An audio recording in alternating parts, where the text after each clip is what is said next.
in case of treatment of the against the microorganism, that treatment is specific to the microorganism, and because there is a structural difference between the microorganism and the human cells. But in case of cancer chemotherapy, the cells of the human cancer are also the human cells, so there is no structural change, and the anti-cancer drug will act on the cancerous cell as well as on the normal cells, so it can cause the toxicity to the normal cell as well. And that's why before starting the chemotherapy to any person, the benefit versus risk has to be weighed. उसको देखना पड़ता है कि हमें कितने benefits हैं. And cancer chemotherapy, these are actually इसमें बहुत research है और काफी advancement भी अब आ गई है. And for that we need advanced cell biology, and so to target the specific site of the or specific cancer cell and without damaging the normal cell. तो ये लेकिन उसमें कुछ ड्रग्स तो अभी मार्केट में आ चुके हैं, but there are still in research और उसमें अभी तक रिसर्च चल रही है. And cancer word is discovered first time by an old physician Hippocrates. That he first time recognized the difference between the benign and malignant, and then the invasion of the tumors remind him of a crab class. That's why its name is Kakinos, जो कि Greek name था for the crab, and later on in English this word was then converted to carcinoma.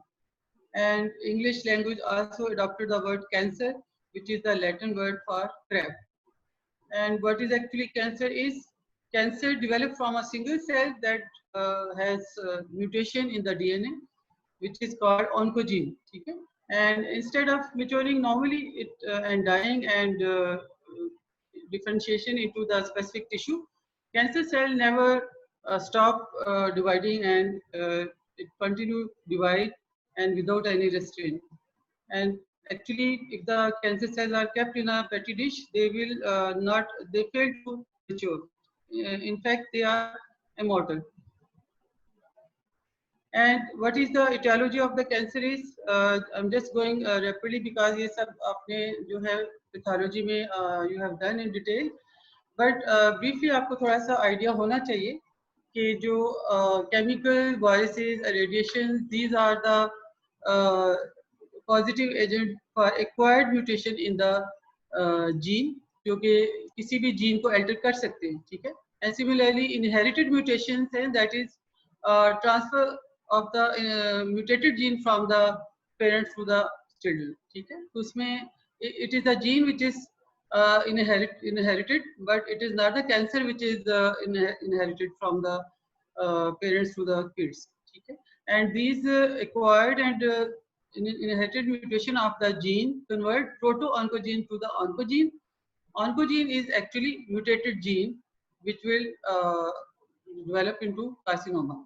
And this altered gene either convert into oncogene, and there is a decreased expression of the tumor because of the decrease some जो factors हैं tumor suppressor gene उनकी suppression की वजह से, तो there will be inherited decrease apoptosis and alteration in the telomerase, ठीक है? Similarly, जो acquired reason से oncogene बनी, उस that also started uncontrolled cell proliferation and then develop into primary tumor, and that primary tumor then start producing metalloproteinases, which causes responsible for the tissue invasion of the cells, cancerous cells, and these cancerous cells then further develop angiogenesis, new blood vessels, and metastasize to the other organ, and then set as a secondary tumor. तो ये इसकी थोड़ी सी brief सी है कि क्या simplified outline आप कह सकते हैं for the genesis of the cancer. Cell cycle, it is necessary to understand the cell cycle because every dividing cell, whether it is a normal or cancer cell, has to be passes through the cell cycle, and there are different phases of the cell cycle. In this diagram, you can see G1 phase, that is a gap 1 phase, and this is the phase where the cell remain most of the cell यानी 40% जो उसका है growth rate वो G1 phase में होगा. And in this phase there is a pre-DNA synthesis of the molecule. The precursors of the DNA synthesized during this G1 phase. Okay? And then it enters into the S phase where the DNA synthesis take place and replication of the gene of the DNA take place. Then it enters into the G2 phase, that is gap 2 phase, where the pre-mitotic synthesis and structure development take place before entering into the mitosis, and where the cell divide into two daughter cells. You can see in this diagram that there is a cell about 40% in G1 phase, and then it enter into the S phase 39%, and G2 phase that is 19%, and then it enter into mitosis phase, and then differentiate into the different organ tissue, and some of cell enter into the resting or dormant phase. ठीक है? अब ये why we are discussing this cell cycle phases, because the anti-cancerous cells, they either act on the dividing cells and mostly on the dividing cells. So they are called cell cycle specific drugs. ठीक है, आप इस diagram में देख सकते हैं ये जो कुछ ड्रग्स के भी हम इनको डिस्कस करेंगे. They act on the specific phases of the cell cycle. And then the second group is cell cycle non-specific drugs, which can act both on the dividing cells which are in cycling, and also which are in the dormant phase or in the G0 phase. But preferably they act on the dividing or in the cycling phase of the cycle. जो भी cell जो cycles में होंगे उन पे चाहे cell cycle specific drugs हैं या सेल साइकिल नॉन स्पेसिफिक है, वो ज्यादा जो है उस पे एक्ट करेंगी जो सेल्स cycle, ठीक है, जो साइकिल के में जा रही होती है. But here this is a very important to understand that when the cell enter from G1 phase to the S phase, here you can see there is a checkpoint 1.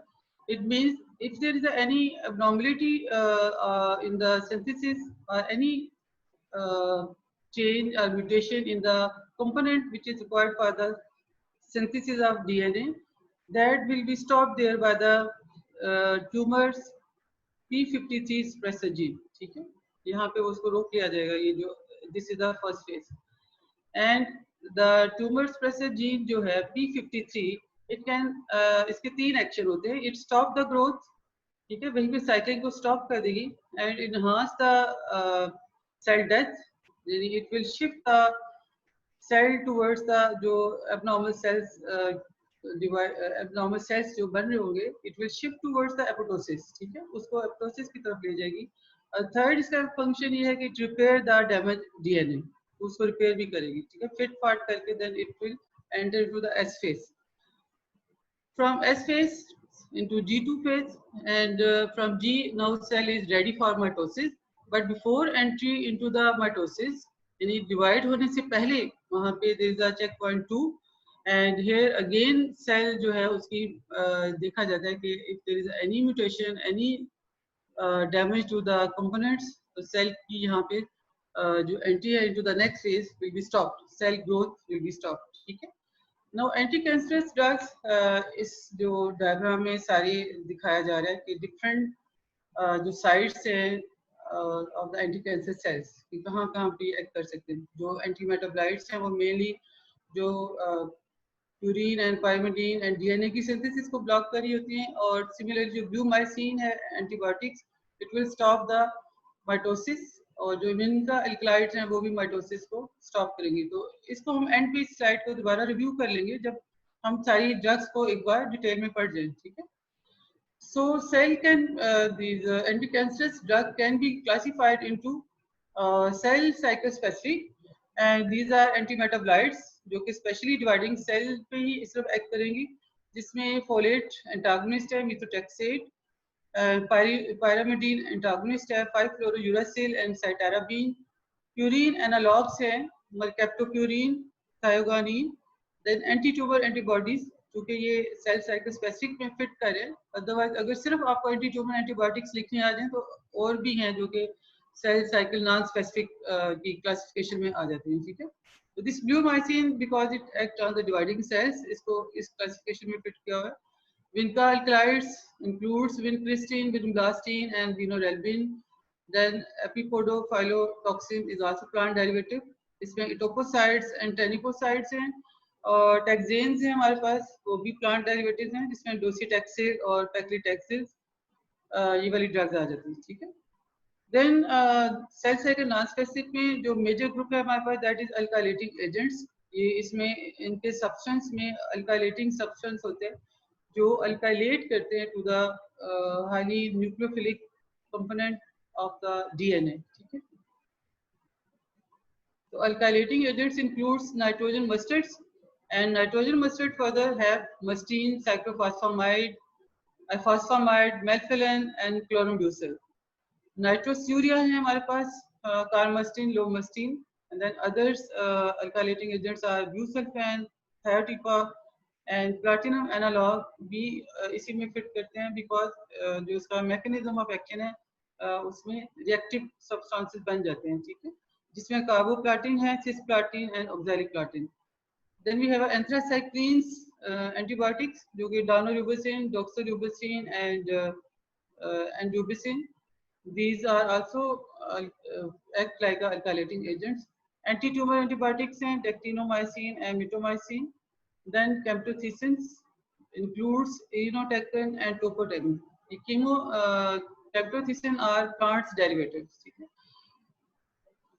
जो न्यू अप्रोचेज हैं for the cancer treatment उसमें monoclonal antibodies हैं, drugs, toxin और radionuclide conjugates हैं which recognize the specific antigenic determinants in the cancer cell. Similarly हमारे पास biological response modifiers हैं like interferons and interleukins 2 and they also affect the patients biological response to the neoplasm beneficiary. Actually ये जो patients का immune system है directly उसको enhance करती है. एडाप्टिव इम्यूनोथेरेपी ये है कि जिसमें anti tumor activity are administered. ठीक है. कुछ सेल्स होते हैं जिसमें एंटी ट्यूमर एक्टिविटी जो है डाली जाती है and then they are administered to the tumor bearing host and mediate either directly or indirectly the regression of established tumor. Hematopoietic growth factors होते हैं जो कि which are responsible for the induction of tumor cell differentiation. वो granulocyte, monocyte और macrophages को की proliferation जो है regulate करते हैं और इस तरह ये ट्यूमर को regress करते हैं. Induction of tumor cell differentiation may be there is ability to initiate the differentiation of certain kinds of cells जहाँ पे जो functioning cells हैं rather than allow them to stay in the immune forum. Gene therapy ये भी आजकल जो advancement है, ये addition of the cells gene dosages for the specific gene, specially अगर ट्यूमर सप्रेसर जीन जो है it can be delivered to the leukaemic cells and malignant cells and they will stop और they will reverse to the normal cells. ठीक है. इसके अलावा कुछ DNA coding जो है वो चेंज कर देते हैं और एंटीसेंस थेरेपी जिसमें एंटीसेंस प्लेस ऑफ डीएनए और RNA is introduced into the cancer cells. तो ये जो थोड़ी सी न्यू अप्रोचेज हैं इनको भी लिटिल बिट आपको आना चाहिए क्योंकि जो आगे फर्दर एडवांसमेंट है वो इसी पे ही ज्यादा रिसर्च हो रही है. Tumor vaccines prevent the onset of cancer for those tumor initiated or promoted by infectious viruses. तो वायरसेस भी एक one of the most common cause of initiating cancers, यानी कि जो प्रोटो ऑन्कोजीन को ऑन्कोजीन में कन्वर्ट कर देते हैं वायरसेस. ठीक है. Therapy directly against the tumor metastasis. तो मेटास्टेसिस को भी कुछ के लिए जो प्रोटियोलिटिक एंजाइम प्रोड्यूस हो रहे होते हैं उनके लिए इनहिबिटर्स यूज किए जाते हैं. ठीक है. जैसे मैंने मेटालोप्रोटीनेसिस का नाम लिया था, तो inhibitor of metalloproteinases like batimastat is a drug जो कि इनको इनहिबिट करती है. इनहिबिटर्स ऑफ द एंजियोजेनेसिस उसमें भी कुछ ड्रग्स हैं and very important in the process of tumour growth and metastasis. Normally, what is the approach to the solid tumor? That is 3 approaches हैं, either surgical excision, irradiation और chemotherapy. Surgical excision जो एक solid tumor है उसको surgically remove कर दिया जाता है. ठीक है. And irradiation कुछ tumor है जो सिर्फ irradiation से treat होते हैं and chemotherapy is involved with the chemotherapy को भी आप further 3 type therapy में divide करते हैं. Primary induction chemotherapy जिसमें there is no other way. जहां आपको कीमोथेरेपी ही देनी पड़ती है, ठीक है। और कीमोथेरेपी जैसे जो मैलिग्नेंट ट्यूमर्स हैं of the blood, leukaemias and testicular tumours, उनके लिए जो है बेस्ट कीमोथेरेपी ही होती है जो कि स्टार्ट की जाती है, और उससे जो है रिकवरी के जो चांसेस हैं या प्रोग्नोसिस के चांसेस हैं वो काफ़ी हाई होते हैं।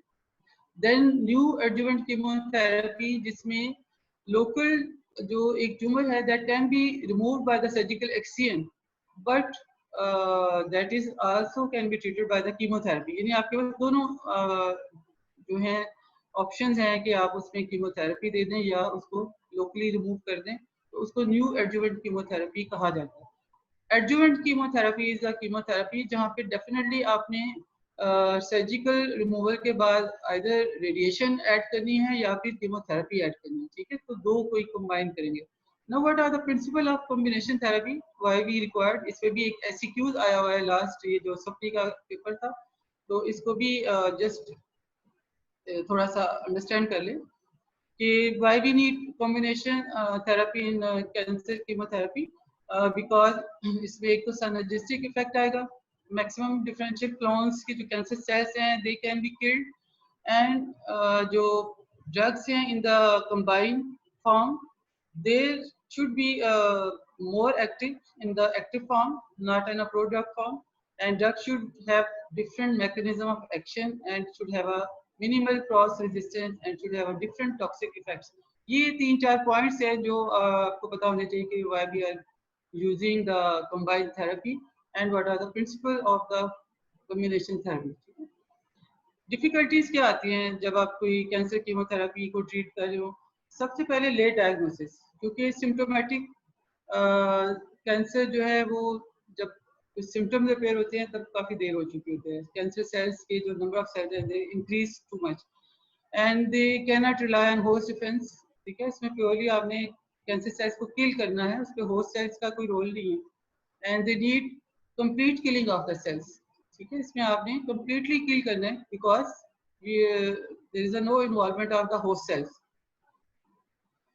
अब जो सॉलिड ट्यूमर है उसकी तो हम इस तरह डिफरेंशिएट कर सकते हैं, only 5% of the solid tumor are in continuous cell cycle, जो कि टारगेटेड हो सकते हैं by the chemotherapy, whereas resting जो है वो G0 पे होते हैं और पोटेंशियली इनको आप ट्रीट कर सकते हैं with the chemotherapy. And some जो सेल्स हैं in the solid tumor they are no longer able to multiply and they just are adding to the tumor mass, तो उनके लिए आपको कीमोथेरेपी की जरूरत नहीं होती, ठीक है। ट्रीटमेंट में what is the relationship of the log hypothesis.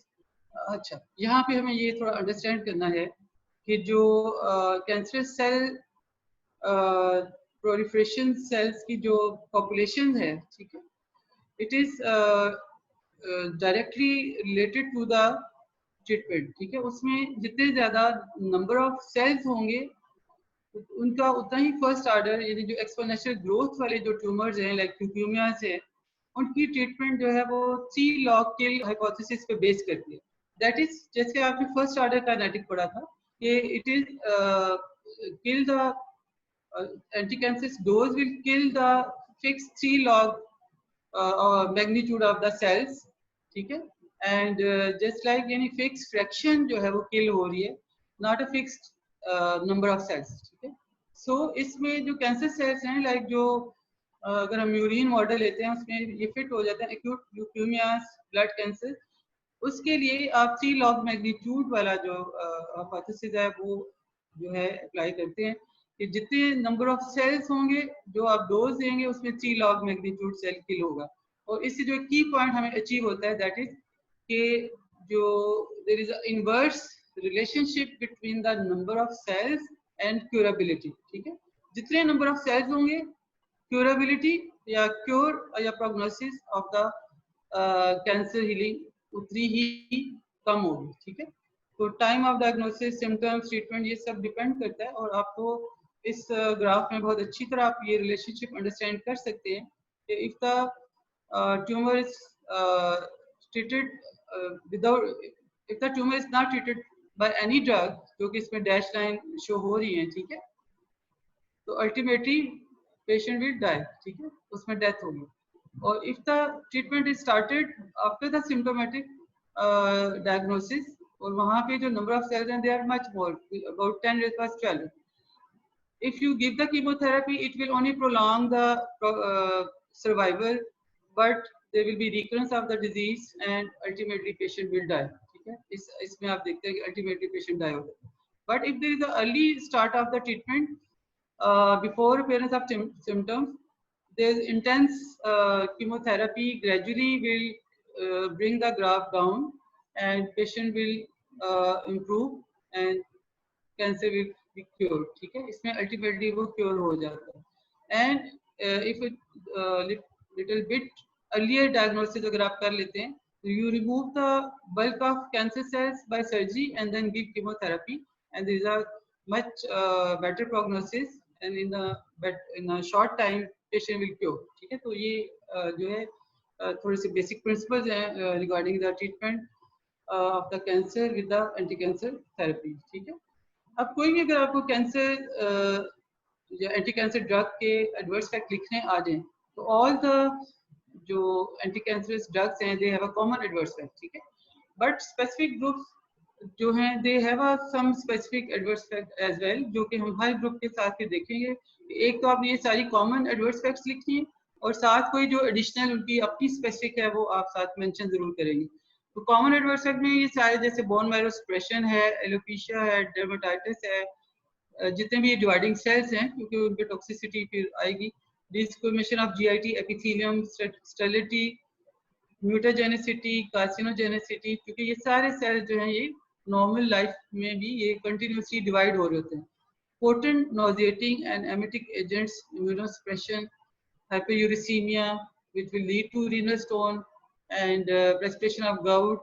There will be impaired wound healing, stomatitis, diarrhea, growth retardation, teratogenicity, urate precipitation and lymphocytopenia.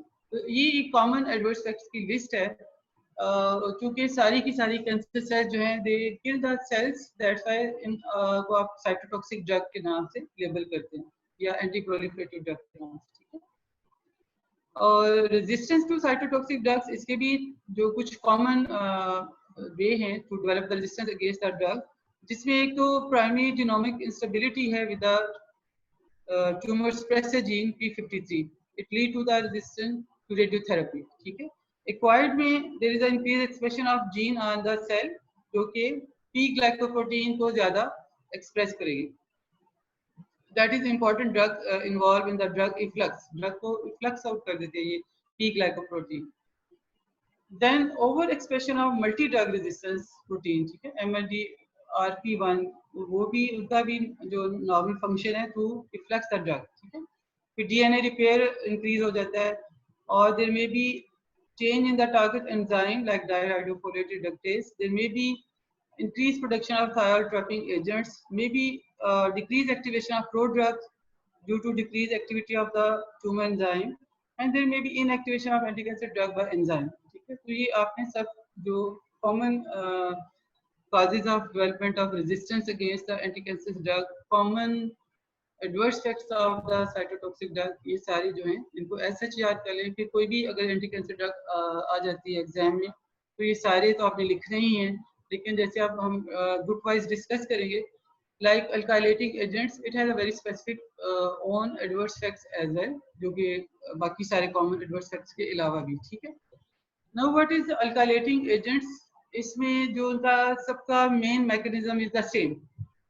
First आपको ये understand करना है कि in alkylating agents में they have a alkylating agent in the structure which is highly electrophilic. ठीक है, and that form carbonium ions. Carbonium ion mean जिसमें जो एक्स्ट्रा आउटर लेयर है of the carbon, it carry 6 electrons and it is highly electrophilic and it will immediately bind to the highly nucleophilic component of the DNA. अब DNA के जो nucleotides हैं, जो basis हैं, उन पे नाइट्रोजन जो N7 is especially very nucleophilic, और ये कार्बोनियम आयन उसके साथ कोवलेंट बॉन्ड बना देंगे. ठीक है, इस पिक्चर में आप देख सकते हैं.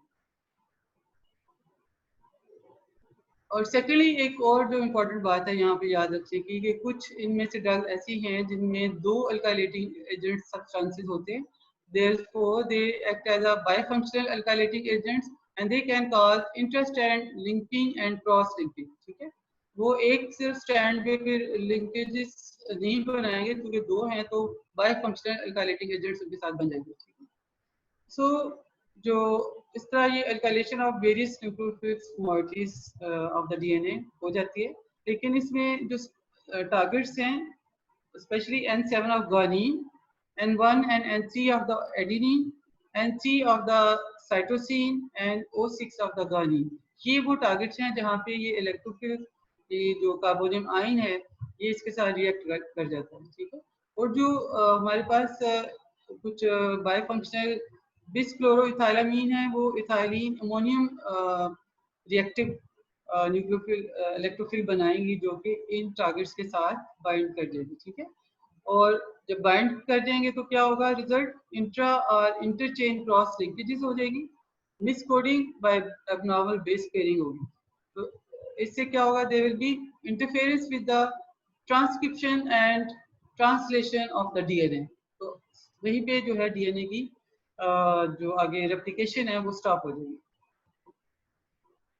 ये जो अल्काइलेटिंग एजेंट्स हैं इनका थोड़ा सा आप ये अंडरस्टैंड कर सकते हैं कि ये दिस इज जैसे बिसक्लोर इथाइलामीन है, ठीक है।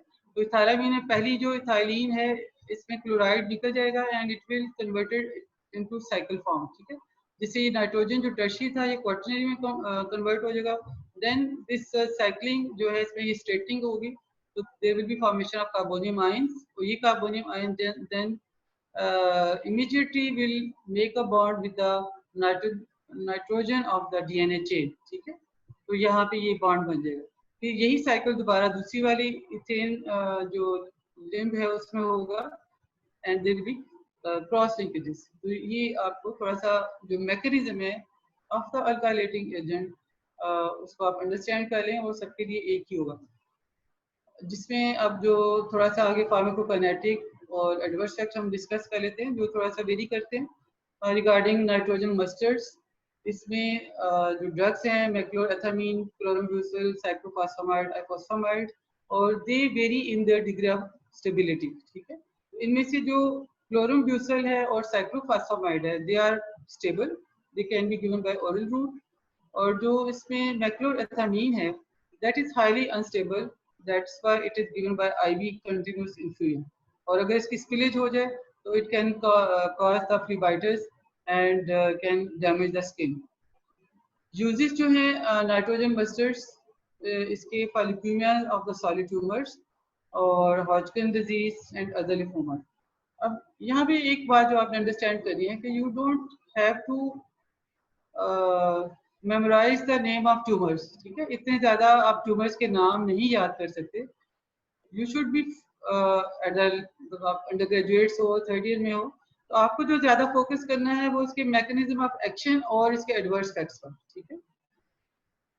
क्लोरोब्यूसर लेकिन थोड़ा बहुत क्योंकि साथ साथ तो आपको मैंने बताना है कि कौन से इंपॉर्टेंट ट्यूमर हैं जिनके लिए यूज की जाती है। Chlorambucil for chronic lymphocytic leukaemia and for lymphomas, and similarly जो मेल्फिलन है फॉर मल्टीपल माइलोमा, ठीक है। अब जो most commonly use alkylating agent है in nitrogen mustard group that is cyclophosphamide. Cyclophosphamide is extremely versatile alkylating agent. It is used for Hodgkin's and lymphomas and lymphocytic leukemias, and ifosfamide जो है वो भी इससे रिजेंबल करता है। And इनकी जो इम्पोर्टेंट बात जो आपने याद रखनी है कि cyclophosphamide is pro-drug, ठीक है। First it has to be converted into active form by the liver enzyme। ये इसका जो है आप अंडरस्टैंड करें कि जो साइक्लोफॉस्फामाइड है with in the liver by hepatic cytochrome P450 oxidases, it converted into 4-hydroxychlore cyclophosphamide जो कि आगे spontaneously aldophosphamide में convert हो जाता है in equal form. Then it is further by the enzyme converted into inactive form that is 4-keto-cyclophosphamide, ठीक है। और सिमिलरली जो एल्डोफॉस्फामाइड इसमें बनता था इसका कुछ पार्ट जो है वो हेपेटिक एल्डिहाइड ऑक्सीडेज इसको इनएक्टिव फॉर्म में कन्वर्ट कर देता है कार्बोक्सीफॉस्फामाइड।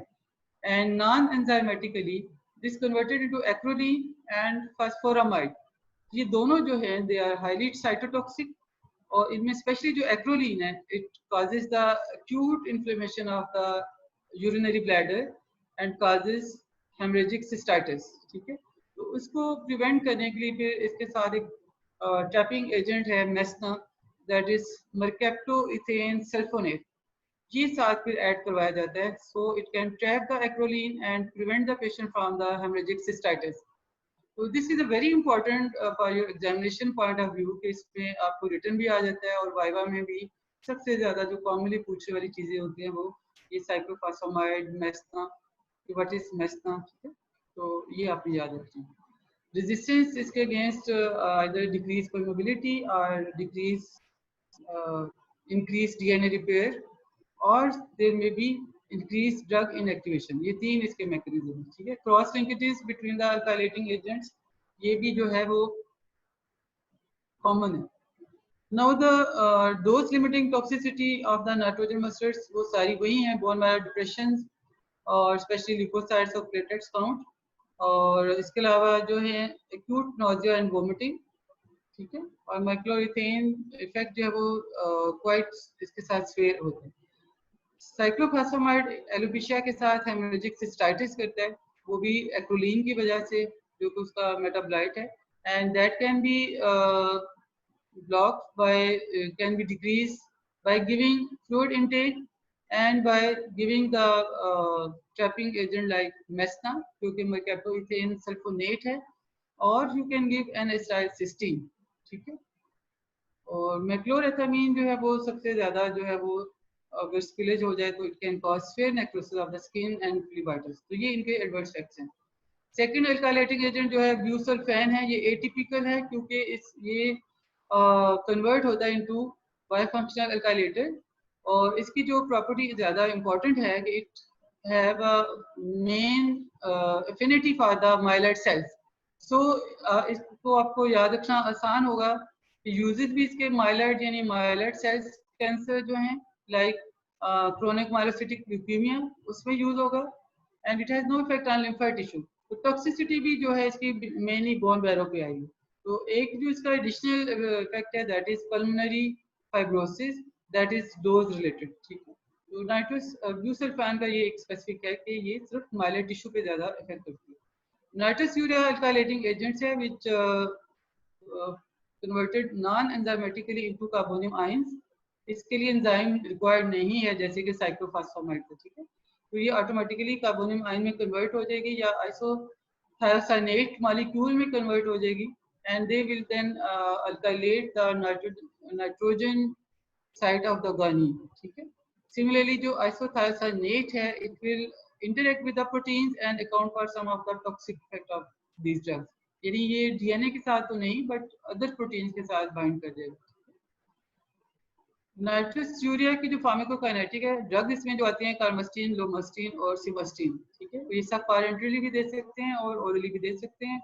वेरी लाइपोफिलिक, और ये इसका एक सिग्निफिकेंट पॉइंट है जो कि बाकी अल्काइलेटिंग एजेंट्स के साथ नहीं है, it is highly lipophilic, so it can cross the blood brain barrier and very good penetration for the brain tumour, ठीक है। ब्रेन या सीएनएस ट्यूबरेजिया में ये कार्मस्टीन और लोमस्टीन जो है ये प्रिस्क्राइब किए जाते हैं।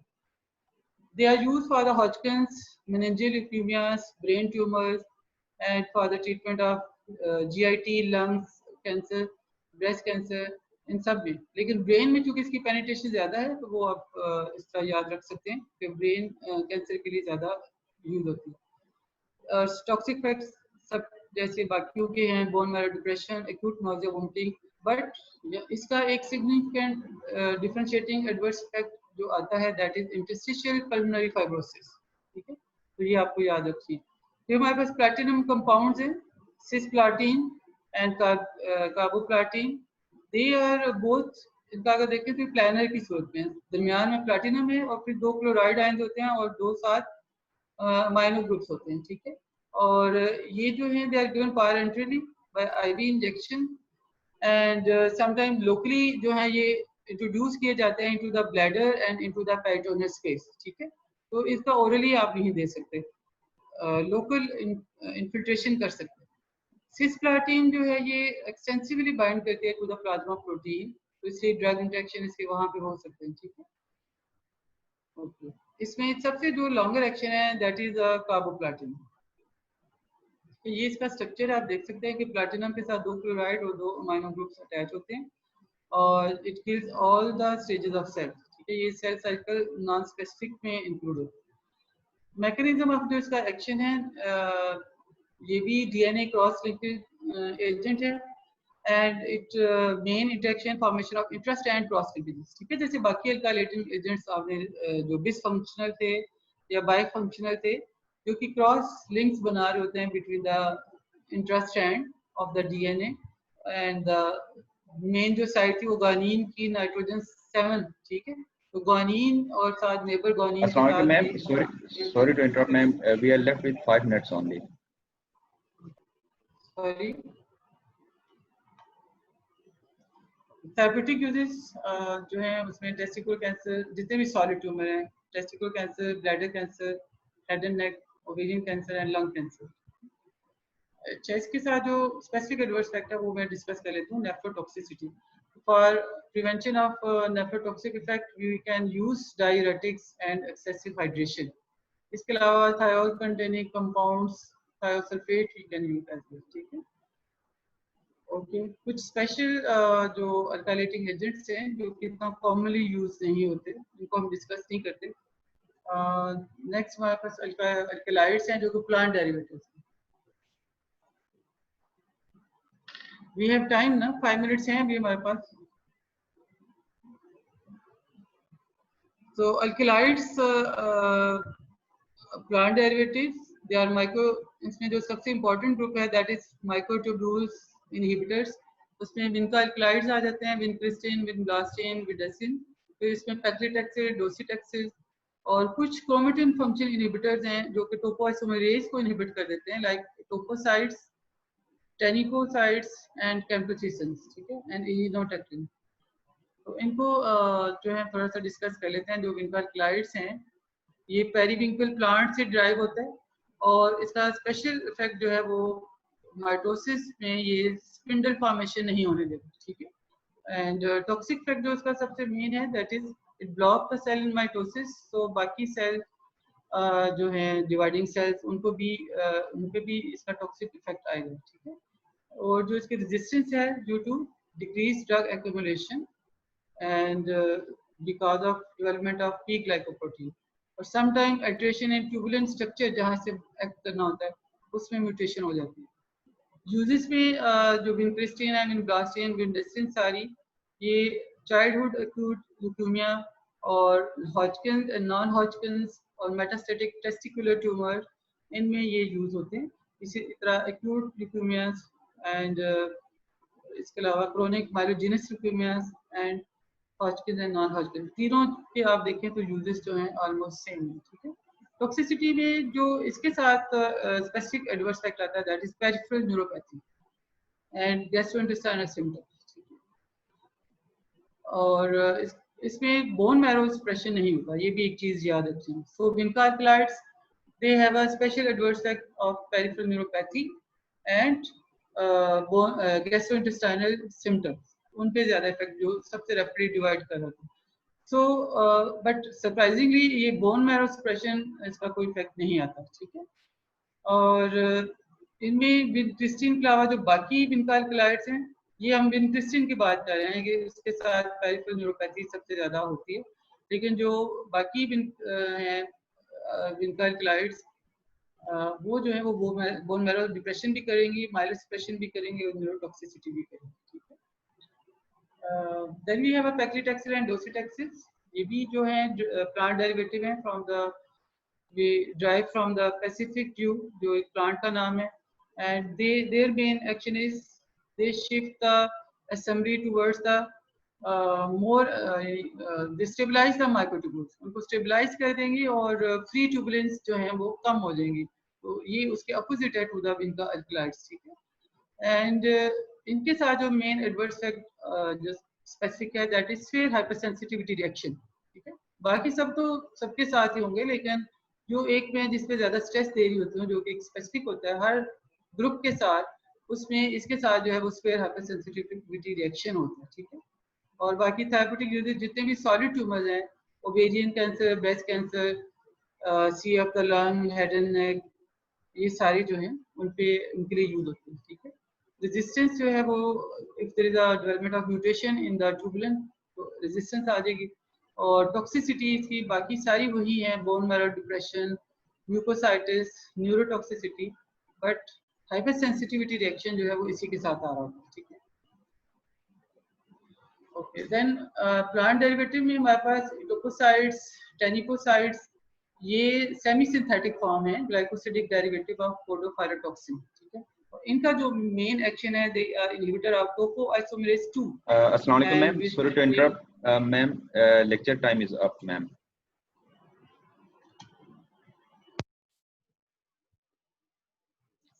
sorry to interrupt ma'am, lecture time is up ma'am.